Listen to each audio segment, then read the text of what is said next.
കൗമുദി ടീച്ചറുടെ ദീപ്തസ്മരണയ്ക്ക് ഇന്ന് 1.5 പതിറ്റാണ്ട്. 15ാം ചരമവാർഷിക ദിനം വിപുലമായി ആചരിച്ചു.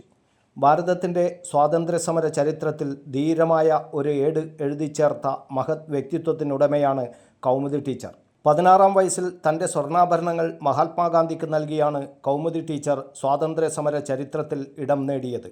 1917 മെയ് 17 ഗാന്ധിയനും സ്വാതന്ത്ര്യസമര സേനാനിയുമായ മാവിലായി പടന്നക്കോട്ട് തറവാട്ടിൽ കടത്തനാട്ടു രാജരാജവർമ്മയുടെയും ചിറക്കൽ രാജവംശത്തിലെ ദേവകി കെട്ടിലമ്മയുടെയും മകളായി ജനിച്ച കൗമുദി ടീച്ചർ കടത്തനാട് രാജാസ് ഹൈസ്കൂളിലും വടകര BEM ഹൈസ്കൂളിലുമായിരുന്നു വിദ്യാഭ്യാസം. 19ാം വയസ്സിൽ കണ്ണൂർ ഗവൺമെൻറ് ഗേൾസ് ഹൈസ്കൂളിൽ ഹിന്ദി അധ്യാപികയായി ജോലിയിൽ പ്രവേശിച്ച കൗമുദി ടീച്ചർ 1972 കല്യാശ്ശേരി ഗവൺമെൻറ് ഹൈസ്കൂളിൽ നിന്നാണ് വിരമിച്ചത്.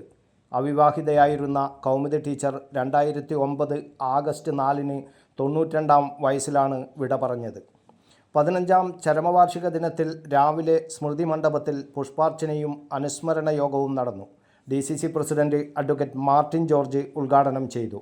CO രാജേഷ് അധ്യക്ഷത വഹിച്ചു. കോൺഗ്രസ് നേതാവ് മമ്പറം ദിവാകരൻ, കടമ്പൂർ ഗ്രാമപഞ്ചായത്ത് president Premavalli, Dharmadam block Congress president KV Jayarajan, KPCC member KC Muhammad Faisal, KSU ജില്ലാ സെക്രട്ടറി അലേഖ് കാടാച്ചിറ തുടങ്ങിയവർ പ്രസംഗിച്ചു. സനൽകുമാർ സ്വാഗതം പറഞ്ഞു. News bureau, Kannur media.